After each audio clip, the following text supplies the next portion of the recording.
Okay hello दोस्तों। अब हम अपने नेक्स्ट पैटर्न का डीआई जो बार ग्राफ होता है उसको डिस्कस करेंगे, ठीक है।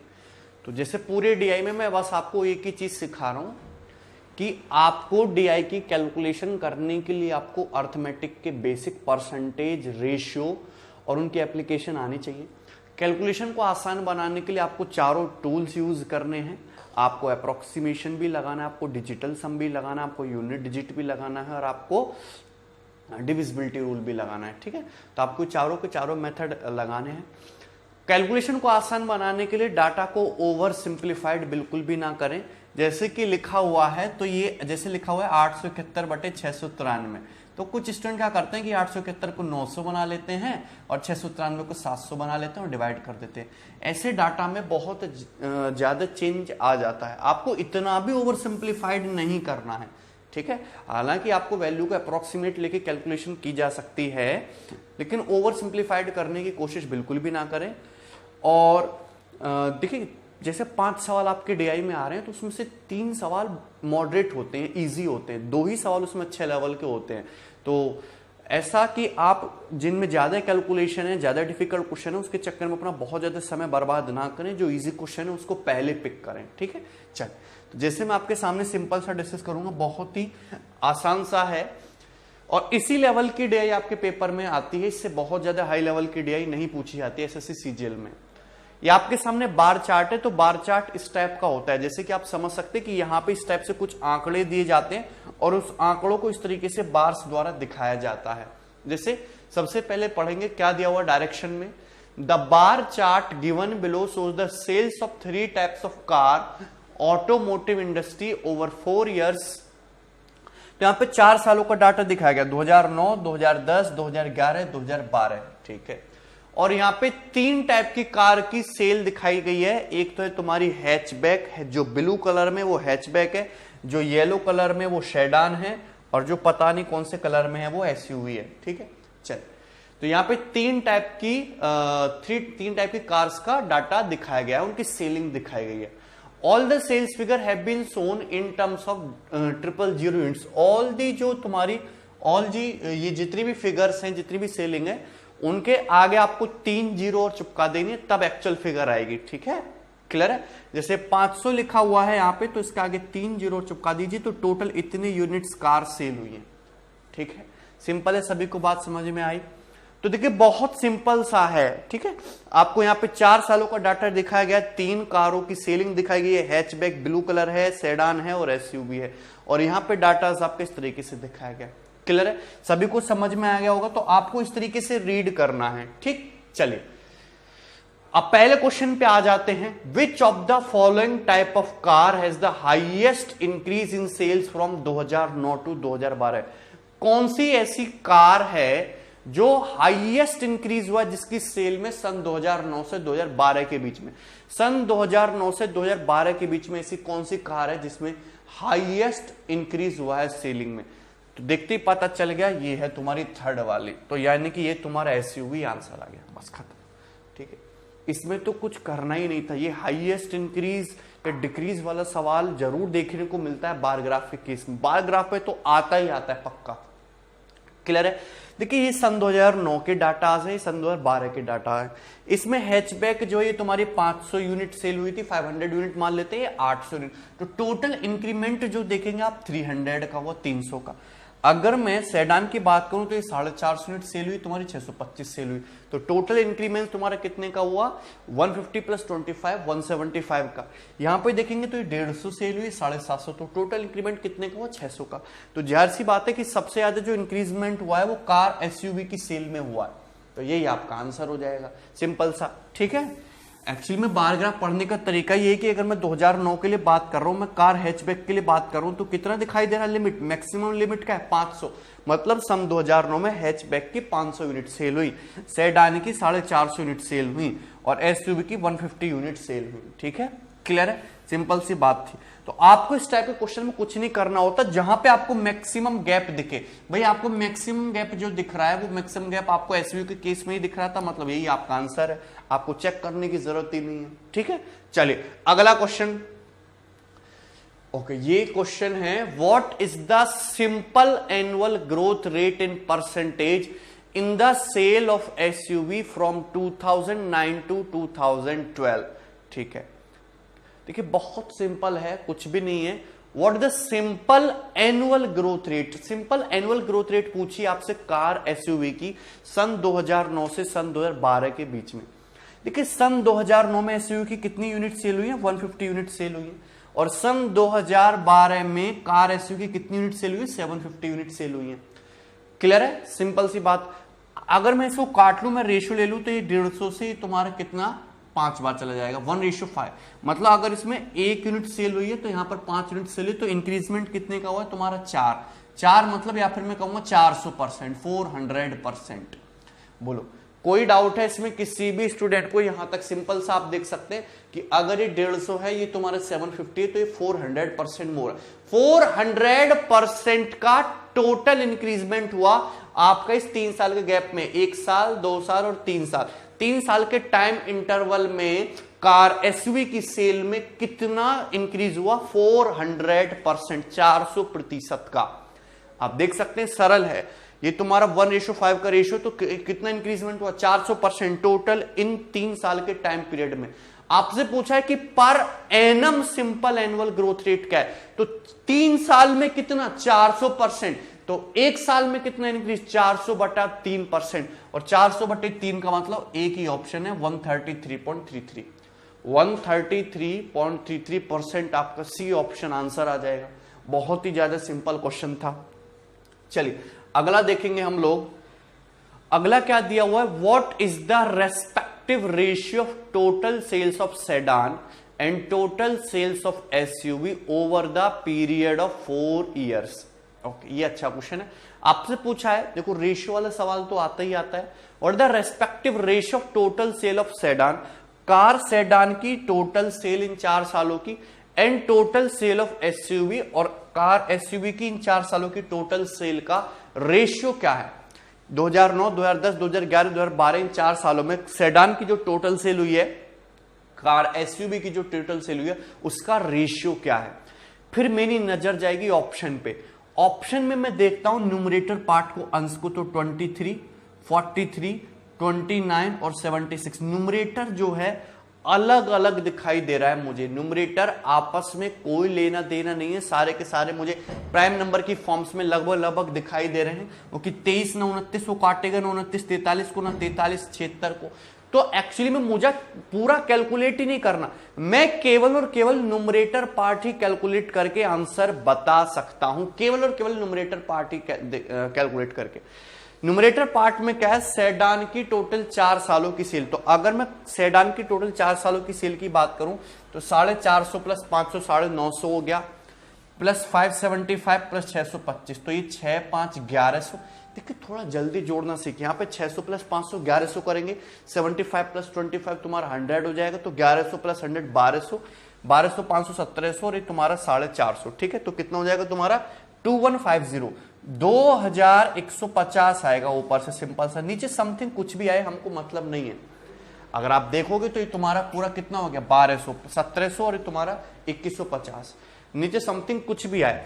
अब मैं बस इतना चेक करूंगा कि ये 2150 है, इसमें कौन सा नंबर यहां पर छुपा हुआ है। तो 2150 को अगर मैंने गौर से देखा तो देखिए, अगर मैं सपोज 0 हटा दूं, मैं 5 से काट दूं, तो 5 चौक 20, 5 दिए 15, इसमें 43 छुपा हुआ है। इसमें प्राइम नंबर 43 छुपा हुआ है। तो 43 कौन से ऑप्शन में, सी ऑप्शन में, यही आपका आंसर हो गया, खत्म सवाल। तो आपको इस तरीके से क्वेश्चन को करना था, पूरा कैलकुलेट करना ही नहीं था। ठीक है, तो अभी तक डीआई बहुत ज्यादा सिंपल है और इसी तरीके से आपको अप्रोच करना। आप खुद से ही अपनी कैलकुलेशन को बढ़ाते हो, जहां पे कैलकुलेशन नहीं करनी आप वहां पे कैलकुलेशन करते हो, जहां पे करनी होती है आप उसको गलत करते हो। ठीक है, वहां पे कम करने की कोशिश करते हो। चलिए आगे देखेंगे। देखिए अगला सवाल है सवाल नंबर 4। सवाल नंबर 4 क्या बोल रहा है, if all the 3 categories increase by same rate in 2013 over 2012 as they did in 2012 over 2011, then what will be the total approximate sale, okay, in 000 units of all the 3 categories taken together in the year 2013। आपको question समझ में आया। देखिए यहाँ पे जो मुझे data दिखाया गया 2009, 10, 11, 12 का दिखाया गया, तो क्वेश्चन ये कह रहा है कि सन 2013 में इतना ही परसेंटेज इंक्रीजमेंट हुआ, इतना ही उसी रेट से इंक्रीजमेंट हुआ है जिस रेट से सन 2012 में हुआ था ओवर 2011। मतलब अगर मैं यहाँ पे 2013 का डाटा कुछ इस तरीके से बना दूं, सपोज इस तरीके से, तो सन 2013 में जो इंक्रीजमेंट हुआ है 2012 के कंपैरिजन में, वो उसी रेट से हुआ है जिस रेट से सन 2012 में हुआ है 2011 के रेस्पेक्ट में। भाई जैसे जैसे साल बढ़ रहे हैं कारों की बिक्री भी बढ़ती जा रही है, लेकिन हर साल क्या है तुम्हारा रेट अलग अलग है। लेकिन 2013 के बारे में खास बात है कि 2013 में जो आपका इंक्रीजमेंट हुआ 2012 के कंपैरिजन में उसी रेट से हुआ है जिस रेट से सन 2012 में हुआ था 2011 के रेस्पेक्ट में। ठीक है, क्लियर है। तो आपसे पूछा कि सन 2011 में टोटल सेल क्या है, अप्रोक्सीमेटली आपको बताना है। तो पहली वर्ड मेंशन कर दिया अप्रोक्सीमेटली, तो डिजिटल सम तो आप यहां पर भूल ही जाइए। फिर मेरी नजर गई ऑप्शन पे, तो जैसे ही मैं ऑप्शन पे गया मुझे ऑप्शन बहुत दूर दूर दिखाई दे रहे हैं, काफी दूर दूर ऑप्शन दिखाई दे रहे हैं, क्लियर है। अब जैसे दूर दूर ऑप्शन मुझे दिखाई दिए, फिर अगर मैं सन 2012 की इंक्रीजमेंट 2012 की टोटल सेल की बात करूं तो 1550 प्लस 600, तो ये तुम्हारा 2100, 2150 के आसपास तो यही हो गया। मतलब मेरा ये ऑप्शन तो आंसर पॉसिबल है नहीं, एक ऑप्शन मैंने देखते ही हटा दिया। भाई आप खुद ही देखो कि सन 2012 में जो सेल है वो 1550 प्लस 625 कितने 2175, तो यही है। तो जाहिर सी बात है सन 2013 में जो सेल होगी 2175 से ज्यादा होगी, मतलब फर्स्ट ऑप्शन आंसर पॉसिबल नहीं था, ये हमने हटा दिया। अब जरा मुझे देखो, मैं एक एक कार के लिए तुमको बताता हूं।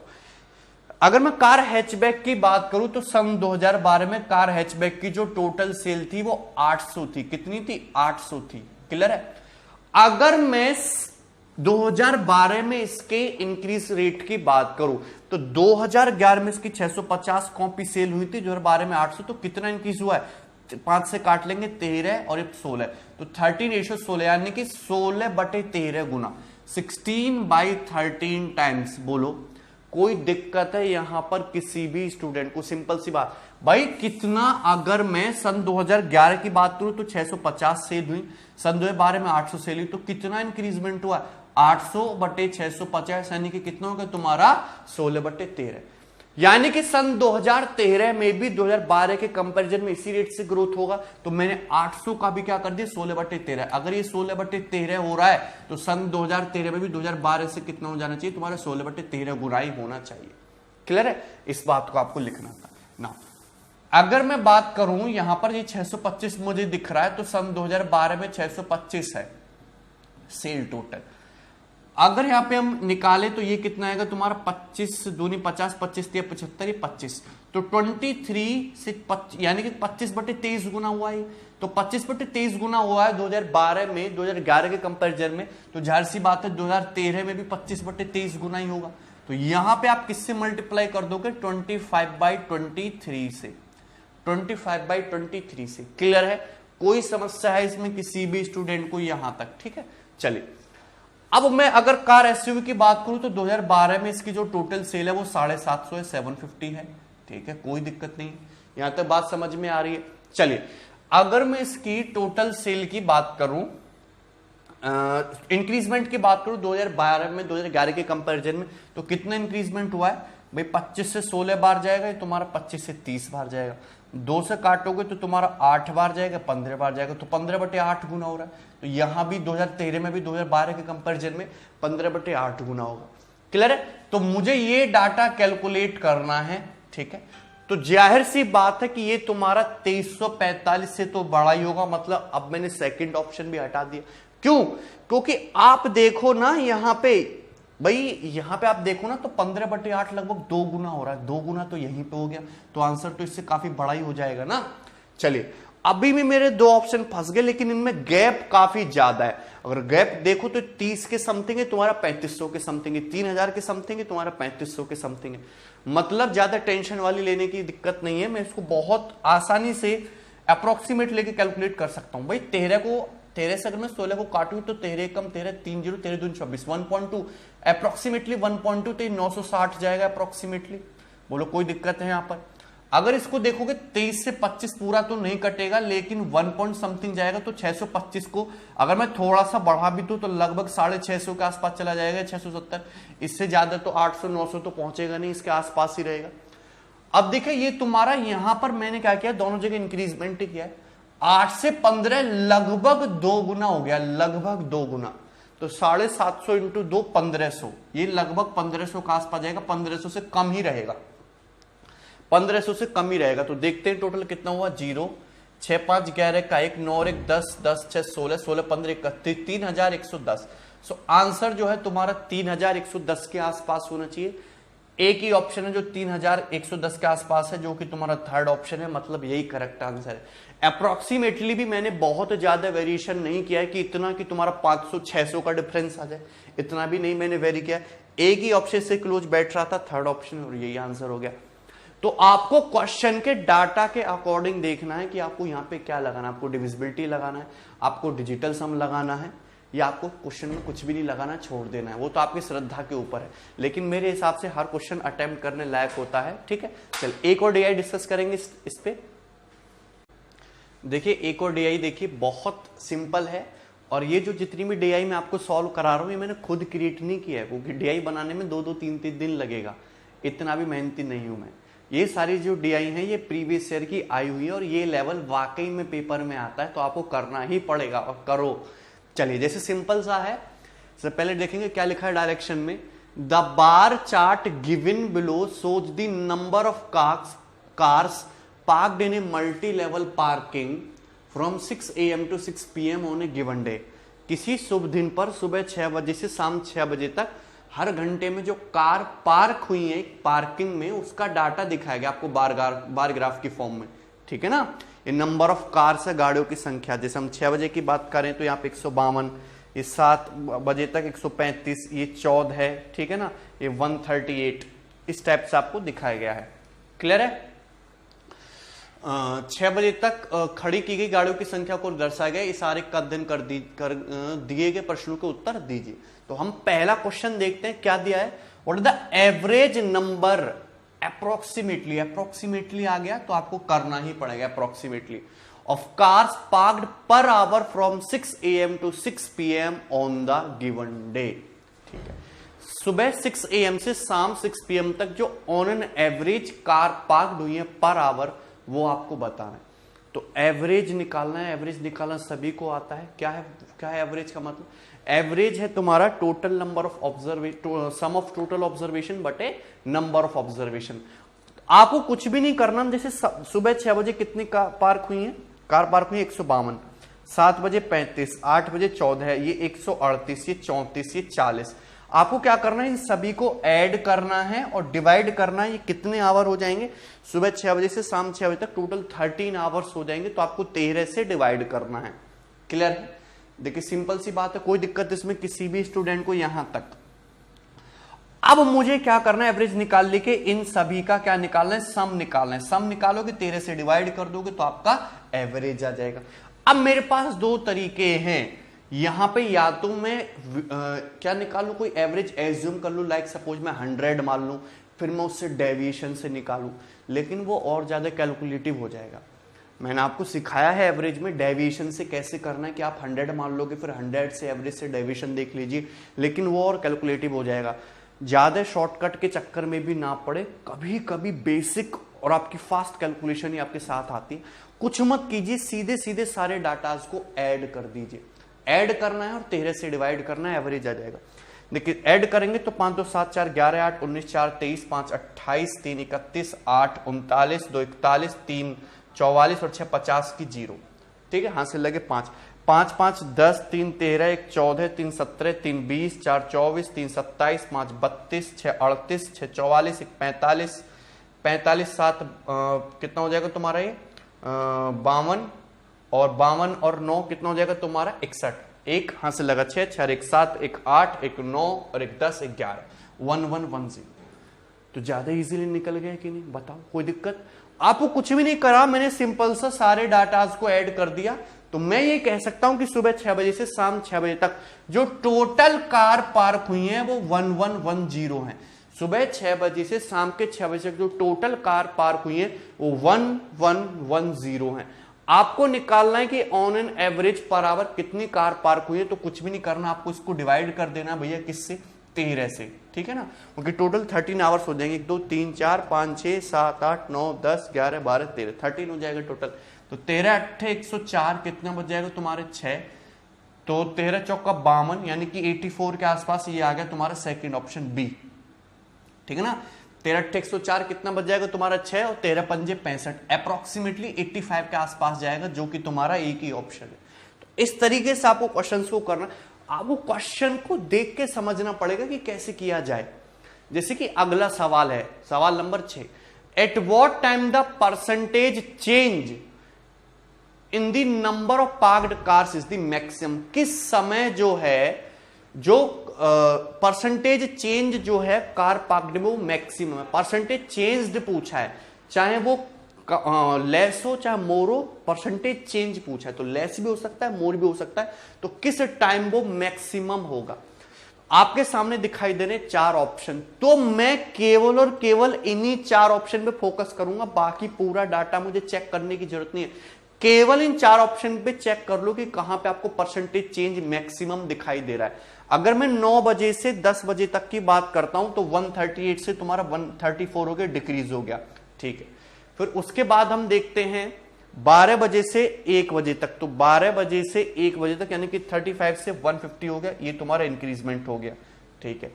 8 बजे से 9 बजे तक यानी कि 14 से तुम्हारा 138, ये तुम्हारा इंक्रीजमेंट हो गया 8 बजे से 9 बजे तक। फिर उसके बाद डी ऑप्शन देखते हैं 6 बजे से 7 बजे तक, तो 6 बजे से 7 बजे तक ये तुम्हारा डिक्रीजमेंट हो गया 152 से 35। आंसर आ गया देखते ही 8 AM to 9 AM, C option इस क्वेश्चन का सही आंसर है। बताओ, बस क्योंकि मुझे इतना ही डाटा देखना था, ज्यादा चेक करने की जरूरत ही नहीं है। क्लियर है। अब जरा मुझे गौर से बताओ, मुझे गौर से बताओ कि यहां पे 152 से तुम्हारा 35 हो गया।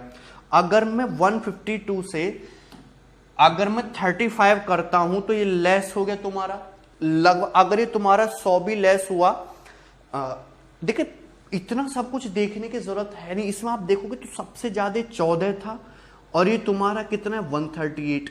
14 से 138 यानी कि आप खुद ही देख सकते हो कि 10 गुना हो गया भाई। 14 से 138 अगर आप यहां पर देखो 8 बजे से 10 बजे तक ये 14 था और 8 बजे कितनी कार पार्क हुई 14 और 9 बजे कितनी पार्क हुई 138 यानी कि 14 से अगर मैं 138 देखूं तो लगभग 10 गुना हो गया। 14 दूसरा 140 लगभग 10 गुना हो गया। तो परसेंटेज चेंज कितना है 900% का आया कि नहीं। परसेंटेज चेंज कितने का है 900%। तो आपको नंबर में ऑब्जर्व करना आना चाहिए कि 8 बजे देखो 14 है, 9 बजे 138 है, तो लगभग 10 गुना हो गया। 10 गुना हो गया यानी कि कितना इंक्रीजमेंट होगा लगभग 900%। मुझे देखिए क्या ये 900% का चेंज है, बिल्कुल भी नहीं। यहां पे तुम्हारा 9 बजे से 10 बजे तक क्या है तुम्हारा 900% का चेंज है, बी बिल्कुल भी 900% का चेंज नहीं है। उसके बाद आपको दिया हुआ था 9 से 10 हो गया, 12 से 1 बार मुझे देखिए बताइए कि ये 900% का चेंज है, बिल्कुल भी नहीं। तो सबसे ज्यादा परसेंटेज चेंज कहां पे, यहां पे 8 से 9 खत्म। चलिए अगला क्वेश्चन हम देखेंगे। For how many hours the number of parked car is less than the average on the given day. Okay, कितने घंटों में जो नंबर ऑफ कार्स पार्क्ड है वो एवरेज से कम है। तो मैंने आपको पहले भी बताया कि डाटा जो आप निकालते हो उसको भूल मत जाया करो कि वापस से एवरेज निकालने लगो। मैं पहले क्वेश्चन में एवरेज कैलकुलेट कर चुका हूं कि उस दिन में सुबह 6 बजे से शाम 6 बजे तक on an average per hour 85 car parked हुई हैं। 85 कार पार्क्ड हुई हैं। आपसे पूछा है कि कितने घंटे ऐसे हैं जिनमें कार जो है एवरेज से कम संख्या में पार्क हुई हैं। तो ये 1, ये 2, 3, 4, 5, 6, 7, 8 क्या आ गया तुम्हारा 8 घंटे आंसर आ गया। तो बी ऑप्शन हो गया। क्लियर है, कोई डाउट है? बाकी जो है उनमें तुम्हारा ज्यादा है। ठीक, क्लियर है, सभी को समझ में आया। अगला सवाल देखते हैं क्या दिया हुआ है। If the charges of parking are ₹50 per our, यदि पार्किंग का जो चार्ज है वो 50 रुपया पर घंटा है। What the total income from 6 AM to 6 PM on the given day. तो टोटल इनकम कितनी हुई है सुबह 6 बजे से शाम 6 बजे तक, ये आपसे पूछा गया। क्लियर है, तो ये तो सवाल काफी ज्यादा आसान हो गया, बहुत सिंपल है। अगर मुझे ये बताओ कि टोटल मैं ये डाटा पहले कैलकुलेट कर चुका हूं, अगर आप यहां पे ध्यान से देखो फर्स्ट ऑप्शन फर्स्ट क्वेश्चन में पहले ही निकाल चुका हूं कि टोटल जो कार पार्क हुई है पूरे दिन में वो 1110 है। कितनी कार पार्क हुई है? 1110। क्लियर है? और टोटल इतनी कार पार्क्ड हुई हैं और यहां पे पर घंटे का जो चार्ज है वो 50 रुपए बराबर है, तो कितना रेवेन्यू जनरेट होगा? सीधा सीधा मल्टीप्लाई कर दी 55500, यानी कि आ गया तुम्हारा फर्स्ट ऑप्शन। क्लियर है? कोई डाउट है इसमें किसी भी स्टूडेंट को? यहां तक तो बहुत सिंपल सा क्वेश्चन था, आपने चारों क्वेश्चन बड़ी आसानी से सॉल्व कर लिए। तो जो बार ग्राफ है इसमें आपको डाटा रीड करना आना चाहिए, क्वेश्चन इससे बहुत ज्यादा टिपिकल नहीं बनते हैं। ठीक, चलिए तो अभी आपका एक और बाकी रह गया लाइन ग्राफ, उसको भी डिस्कस करेंगे हम।